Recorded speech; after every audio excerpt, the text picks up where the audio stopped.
नमस्कार, मैं हूं आपका दोस्त विनोद शर्मा। एक अपडेट और लेकर के आ गया हूं आपके साथ। आज मैं मौजूद हूं बड़जू चैना गांव में, जो कि लोहारू ब्लॉक में आता है, लोहारू विधानसभा में आता है ये गांव। और आज स्पेशली यहाँ पर एक महा रक्तदान शिविर के साथ साथ एक बड़ा शिविर लगाया गया है, जिसमें आंखों का जांच शिविर भी लगाया गया है और स्वास्थ्य जांच शिविर। स्पेशली भिवानी सिविल हॉस्पिटल से यहाँ डॉक्टर्स की टीम पहुंची है और भिवानी सीएमओ डॉक्टर रघुवीर सांडिल्य भी पहुंचे हैं और भिवानी रोडवेज जीएम मनोज दलाल भी पहुंचे हैं। उनसे भी बात करेंगे, जानेंगे युवाओं में जिस प्रकार से अब जोश दिखाई दे रहा है ब्लड डोनेशन को लेकर के, या फिर दूसरी जिस प्रकार की भ्रांतियां रहती थी उनको अब दूर करता जा रहा है मेडिकल साइंस। स्पेशली आज इस कैंप के आयोजक हैं महाराज महंत केदारनाथ, इनसे जानेंगे।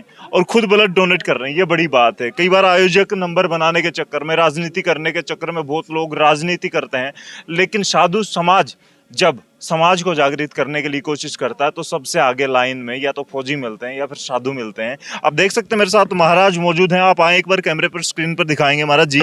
स्पेशली ब्लड डोनेट हमने कम ही देखे हैं ऐसे लोग कि आयोजन भी करते हैं और ब्लड डोनेट खुद भी करते हैं। इतनी उम्र है आपकी, फिर भी आप ब्लड डोनेट कर रहे हैं। आज क्या कहना चाहेंगे युवाओं को?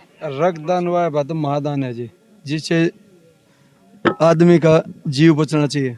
जीव बचाने के लिए हम इस संघर्ष को कर रहे हैं जी। साधु सन्यासियों को तो यूं जाना जाता है, कोई रामायण की बात बता दी, कोई महाभारत की बात बता दी। आप लीक से हट करके, हालांकि कुछ साधु सन्यासी और भी करते हैं, लेकिन आप स्वास्थ्य जांच शिविर पहले भी लगवा चुके हैं, ऐसे ही शिविर अब भी लगवा रहे हैं। तो अब सन्यासियों को भी थोड़ा सा एजुकेशन और साइंस के साथ जुड़ के चलना चाहिए और युवाओं को जागृत करना चाहिए। जागृति के लिए ही ऐसा किया जा रहा है जी। अब जिसको, हर भाई को, गरीब हो अमीर हो, उसको हर चीज की सुविधा मिले। महाराज जी, आज किस किस को यहाँ पर स्पेशली आपने बुलाया गेस्ट के रूप में, और दूसरे जो युवा यहाँ पर शामिल हुए हैं उनको क्या कहना चाहेंगे आप? अपने भिवानी सिविल हॉस्पिटल की पूरी टीम को बुलाया गया है। सीएमओ साहब हैं, मनोज दलाल हैं, जीएम साहब, और 8 गांव के मुख्य सदस्य सभी आए हुए हैं। महाराज जी, एक और बात करूंगा। हालांकि तपस्या आप अलग अलग प्रकार की करते हैं, लेकिन ये भी एक तपस्या है क्या आपके नजरिए में? जिस प्रकार से आज ब्लड डोनेट कर रहे हैं, या साधु सन्यासी या युवा जो तपस्या कर सकते हैं इस प्रकार की, क्या कहना चाहिए? तपस्या कर सकते हैं जी। ये जन सेवा है। जन सेवा के लिए हम आगे बढ़ने की कोशिश में हैं। और जहाँ भी मतलब कोई पेशेंट इमरजेंसी का होगा तो भी हमने सीएमओ साहब को बोल रखा है, अगर जो भी ब्लड की जरूरत होगी तो हम वहाँ देंगे। शुरुआत है महाराज जी बड़दू चना में, इससे पहले भी आप कहीं पर कोई कैंप वगैरह या ब्लड डोनेट करते रहे? पहले करवाया गया जी, खानपुर कला में भी, जटवाड़ा में भी और बिरोड में भी। हाँ जी। और देख सकते हैं आप मेरे साथ।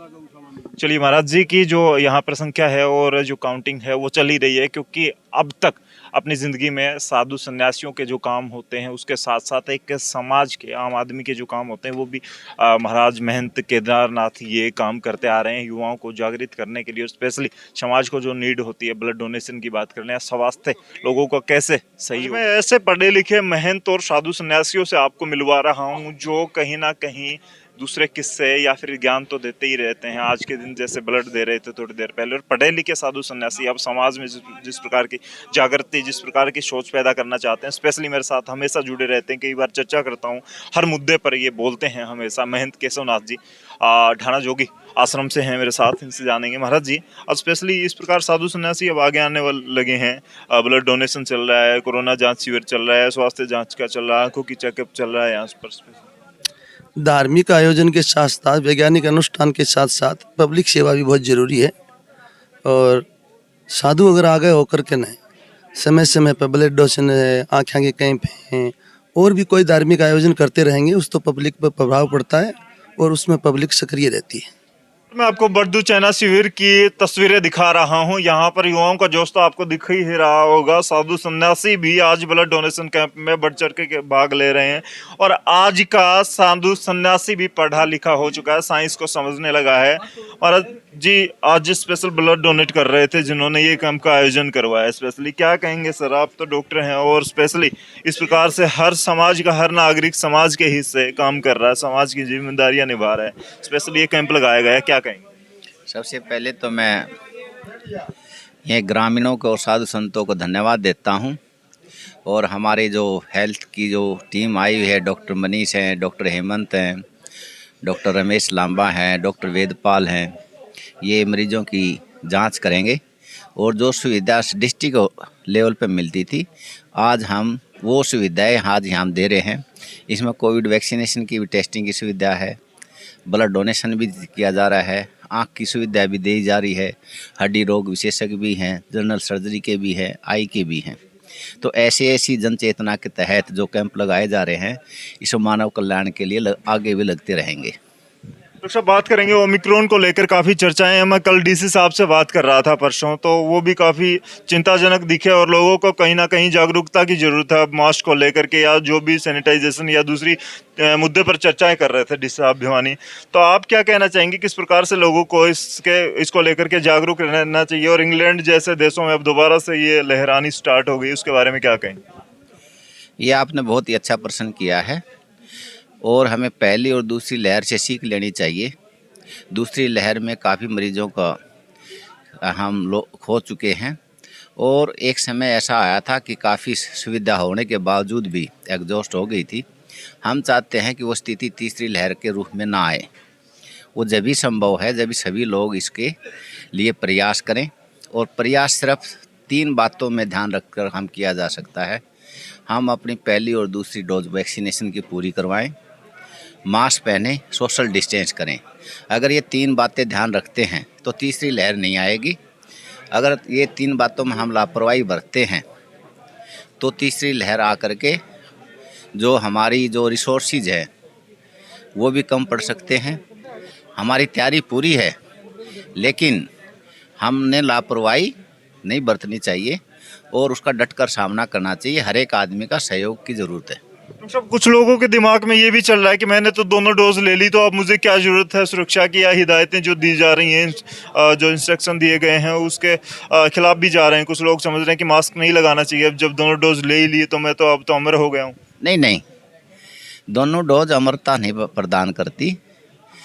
पहली और दूसरी डोज लगाने के बाद 60-70% इम्यूनिटी हो जाती है। इम्यूनिटी का मतलब ये होता है कि अगर मान लो उसको कई लापरवाही से अगर इन्फेक्शन हो जाता है तो वो या तो मरीज एसिम्प्टोमेटिक होता है या बहुत ही माइल्ड सिम्टम आते हैं। उसको इन्फेक्शन तो रोकने का जो प्रावधान है, हमारे इन्फेक्शन ना लगे, वो यही है हम सोशल डिस्टेंस रखें, फ्रीक्वेंट हैंड वॉशिंग हो, सैनिटाइज़र का यूज हो और मास्क लगाएं। ये 3 जो मेथड है, ये इन्फेक्शन को एक आदमी से दूसरे आदमी से ट्रांसमिशन में प्रिवेंट करते हैं। इम्यूनिटी तो जो वैक्सीनेशन उसको इम्यूनिटी प्रोवाइड करती है।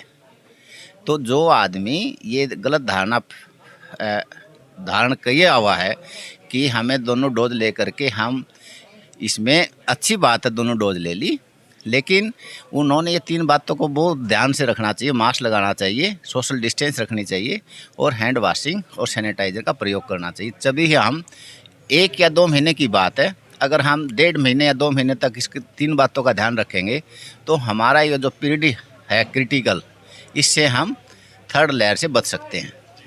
और स्पेशली आपने एक नारा सुना होगा कि पढ़ेगा युवा तो आगे बढ़ेगा युवा। स्पेशली आज हम जिस गांव में मौजूद हैं उस गांव के ही डॉक्टर हैं, और भिवानी में काफ़ी चर्चाओं में रहते हैं जब हड्डी रोग की बात आती है। तो आज स्पेशली अपने गांव में पहुंचे हैं, गांव के लोगों के बीच में पहुंचे हैं।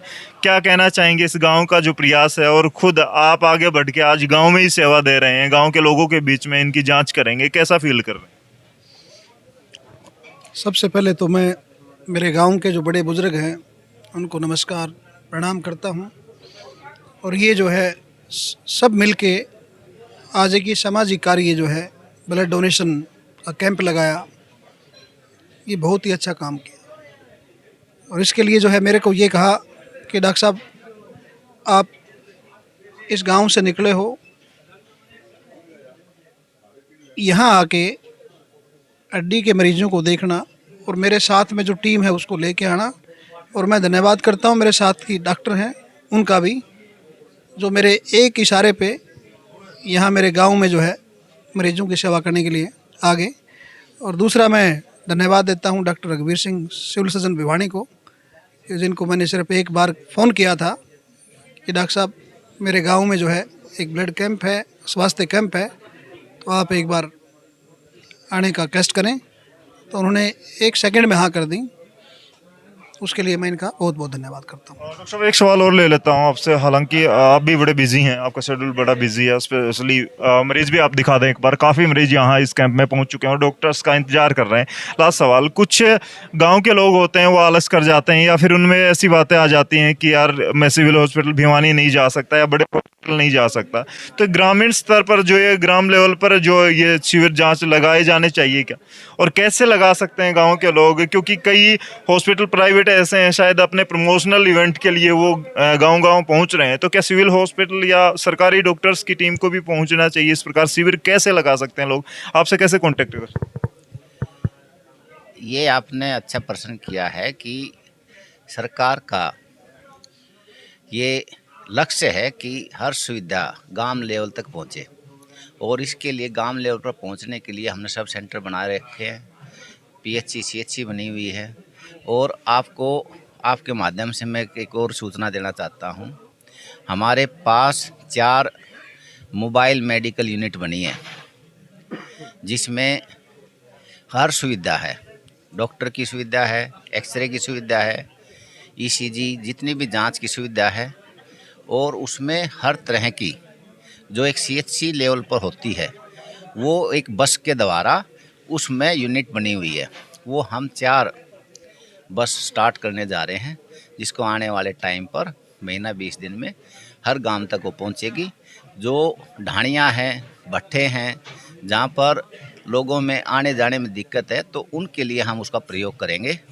उसको मेडिकल मोबाइल यूनिट के नाम से जाना जाता है। वो हमारे पास 4 बसें आई हुई हैं, उसके माध्यम से हम ये सेवाएं हर गांव तक पहुंचाएंगे। फोरम में चेयरमैन रहे और लास्ट में 2 शब्दों के रूप में क्या कहेंगे सर इस शिविर के बारे में?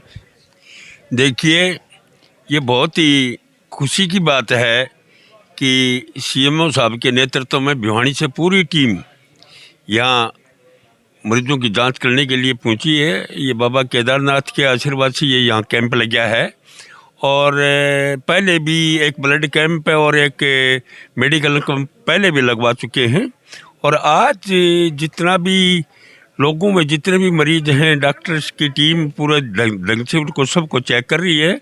और यहाँ जन्म में हमारे गांव बड़दू चन्ना से डॉक्टर मनीष जी भी आए हैं। ये हमें बड़ी खुशी की बात है कि हमारे यहाँ जन्म में हमारे बेटे भी आज हमारे को चेक करने के लिए आए हैं सीएमओ साहब के नेतृत्व में। इससे बड़ी खुशी और क्या हो सकती है। जी, तो स्पेशली आप देख रहे थे मेरे साथ मौजूद काफ़ी लोग चर्चाओं में हैं आज, स्पेशली ये आश्रम। और अभी शुरुआत हुई, मैं आपको एक मंदिर की भी थोड़ी सी संरचना दिखा देता हूँ। स्पेशली काफ़ी अच्छा और बड़ा बेहतरीन प्रयास है महाराज केशवनाथ और उनके साथी ही हैं महंत केदारनाथ, उनके द्वारा। स्पेशली आप देख सकते हैं कितना विशाल का है ये मंदिर यहाँ पर स्पेशल बनाया जा रहा है। और ये काफ़ी चर्चाओं में इसको लेकर के साथ साथ समाज में जागरूकता लाने के लिए और मेडिकल कैंप जैसी सुविधाएं यहाँ पर दी जा रही हैं। आने वाले वक्त में, अभी तो ये शुरुआत है और महाराज हमेशा कहते हैं कि ये तो ट्रेलर है, मूवी अभी बाकी क्या होता है वो सब आने वाले वक्त में दिखाई देगा। आप स्पेशली यहाँ जुड़ें और इस आश्रम के साथ भी जुड़ें, क्योंकि ये आश्रम अब आने वाले वक्त में काफ़ी कुछ बदलाव लेकर के आएगा। और युवाओं को जिस प्रकार की आज के साधु सन्यासियों को जो शिक्षा देनी चाहिए वो महंत केदारनाथ स्पेशली दे भी रहे हैं। चाहे मेडिकल कैंप की बात करें या दूसरी चीज़ों पर भी बात करेंगे, हम चर्चा करेंगे। लोग यहाँ पर काफ़ी संख्या में मौजूद हैं जो आज शिविर का फ़ायदा ले रहे हैं और युवा जो हैं यहाँ पर रक्तदान करते हुए दिखाई दिए। आपको ये वीडियो कैसी लगी कमेंट में अपनी राय जुड़ दें, इस वीडियो को शेयर करें। तब तक के लिए धन्यवाद। राम राम, जय हिंद।